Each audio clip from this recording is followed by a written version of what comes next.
Hi, guys. Thanks for being here today. We're getting to the end of summer here in Portland. It's been really nice the last week, like great weather. And I'm hearing people all over talk about how they don't want summer to end and they aren't ready for fall and they don't want the rain to come.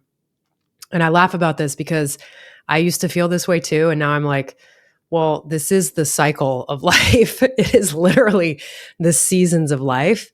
And it happens the same way every year. And every year, I hear people complaining about this and how down it gets them and how they're just really struggling with it. And it's kind of funny to me how much we fight against the seasons and stuff like that because we're just creating more struggle for ourselves. And I'm like, why don't we just flow here? I mean, it's not like we need to add more struggle to our lives. Anyway, so it has me thinking about this idea of struggle and how a lot of times the struggle that we feel in our life is self-created. It's a gap between what is and what we actually want things to be. And that's where the struggle lives. It has a lot to do with our expectations of things. And the struggle that we feel is often the reason that we give to ourselves to not live fully.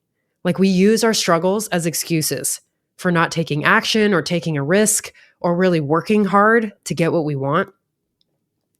And while struggle is part of the human condition, I'm not talking about the big, out of the blue, catastrophic struggles that will hit us at times.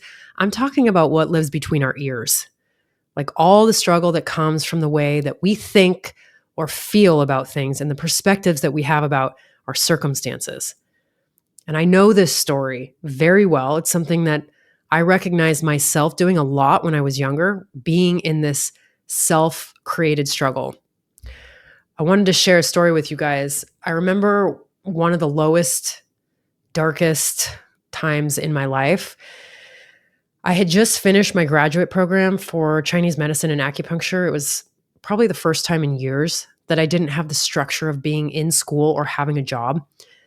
I had gone to China after I graduated my program for an externship, and I was there for a couple months.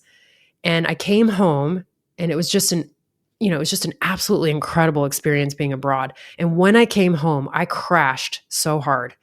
It was like coming off of a huge high that was at the tail end of this really intense process of being in a grad program for years and taking board exams and all that. After I graduated, I went immediately into trying to start my own practice at the time.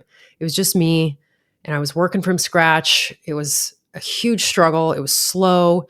I didn't really know what I was doing. I was driving to a city to work where I didn't have any community, and I was just so down and depressed. I mean, I really was so lost in that moment. I didn't have a plan. I was pretty aimless. I was also heartbroken.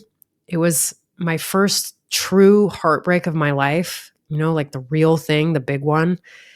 And I wasn't telling anybody about this pain that I was having. Like I really didn't confide in anybody that I was struggling. I was probably 28 years old, and it was the most sad, most hopeless place I'd ever been in. And I was there for months. I mean, I was working, I was sort of doing things to build my practice. I was kind of exercising and taking care of myself, but I was stuck and things were just not moving. Around that time, I went to some kind of a leadership seminar. It was something I was taking for self-development. And even then, I was very into that stuff. And I remember we were sitting in a hotel ballroom. The lights were blaring. It was kind of a stale space. And this coach, this speaker, he stood at the front of the room and he looked right at me when he asked this question: where are you hiding in your life? Where are you playing small?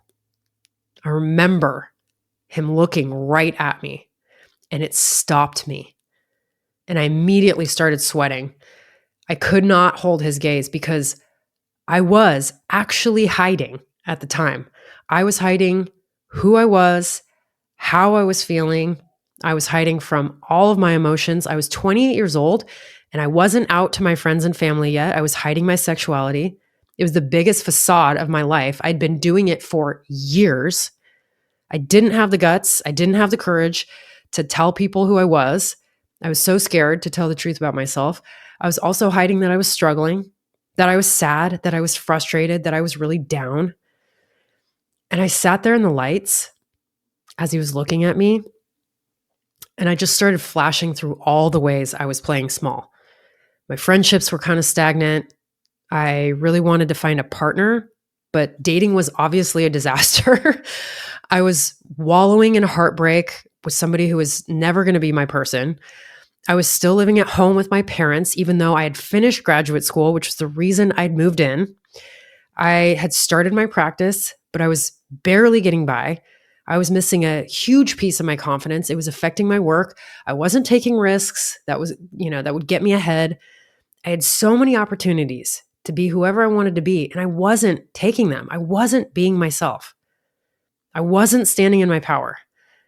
And the results were so clear. I was frustrated. I was moving around the world reactively.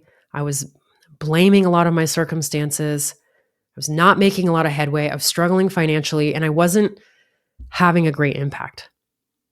I wasn't living a fulfilled life in any way. But then it got a little bit worse because he looked at us and he said, "Nobody's coming to save you." And God, did I feel so much shame in that moment. It just hit me so hard that day. For some reason, it was that exact time that this guy's words were needed in my brain. Like that was the moment it was going to sink in. Have you ever had one of those moments where you hear something and for some reason it's that day that it's going to be the lightning bolt that hits you in the brain? That's what happened to me. I felt it in my bones. Nobody was coming to save me. Of course they weren't. Of course they weren't coming to save me. And I felt so guilty and shameful that I was behaving like a victim in my life and hiding for so many years, that I was allowing myself to blame other things for the reality of my circumstances, that I was just passively waiting for something to come and save me or change me or make things different. I was so embarrassed that I was playing so small. And I know this now, but when we hide or play small, we get small results. Our performance and our achievements are small. Our relationships are small. Our sense of joy and fulfillment is small. And it's not just about achievements or what you own or what you do. We know that it's way more than that. It's what standard do you hold yourself to? How do you make people feel? What do you inspire in people? I mean, that's what having true impact really means. And I wanted to have that. And this was a huge wake-up call for me. I'll never forget that moment. And the way that that guy just looked right at me. I mean, he had no idea what was going on for me. But I'm so grateful that he happened to land on me that day because, truthfully, team, it lit a fire under me and it spurred me into action in a way that I was having a really hard time doing before. I changed practices. I joined the practice that I'm at now, Acupuncture Northwest. I've been there for 15 years. I met my business partner. I moved into an awesome apartment down in Southeast Portland that I loved and I lived in for years. I started making new friends. I finally came out. I mean, my entire life changed in a matter of like 6 months to a year because of some of the decisions that I made as a result of this lightning bolt striking my brain at the right moment. And since then, I've heard that phrase so many times. I know you've heard it. I know you've seen on Instagram, social media, that little inspirational phrase or that, that text over a video, "Nobody's coming to save you." I mean, I see it all the time, but like, I'm going to be honest, it still gets me. It still moves me because I still remember how dark it felt to be in that place that first time that I heard that and how I don't ever want to be there again. Now, I actually looked up and read the book that this phrase comes from. It's Nathaniel Branden. He wrote 6 Pillars of Self-Esteem. And this is the actual passage. I'm going to read it to you. He says, "No one is coming to save you. No one is coming to make life right for you. No one is coming to solve your problems. If you don't do something, nothing is going to get better. The dream of a rescuer who will deliver us may offer a kind of comfort, but it leaves us passive and powerless. We may feel, if only I suffer long enough, if only I yearn desperately enough, somehow a miracle will happen. But this is the kind of self-deception one pays for with one's life as it drains away into the abyss of unredeemable possibilities and irretrievable days, months, decades. The abyss of unredeemable possibilities and irretrievable days, holy crap, we don't want to be missing out on those. Life is just too precious. It's too beautiful. It's too short. Talk to any person in their 80s and their 90s, and they'll tell you a little bit about this. But I think that passage is so powerful. And this is just a reminder to go out and seize the day and release some of that struggle that is self-created in your mind, whether it's a product of expectations that maybe you have about how things should be, or old resentments or old pain from what was. Know that you are capable and resourceful and whole. You are worthy, and you can be the creator of your own life. You can create a really beautiful, joyful, fulfilled life for yourself. You don't have to suffer for a certain amount of time in hopes that some miracle will happen. You can be the creator of your miracles. Nobody is coming to save us. That is so true. But I also think it's so empowering once we get over the shock of that sentiment, because it means that it's in our hands. And I actually really like that idea. All right, that's all for today. Thank you for being here. I hope you've had some of your own insights. I hope you liked listening to that story and it spurred on some thought. Have a great week. And as always, thank you for being ready to impact. Thanks for listening to Impact Ready. I hope today's episode inspired you to own your impact and recognize that you are powerful.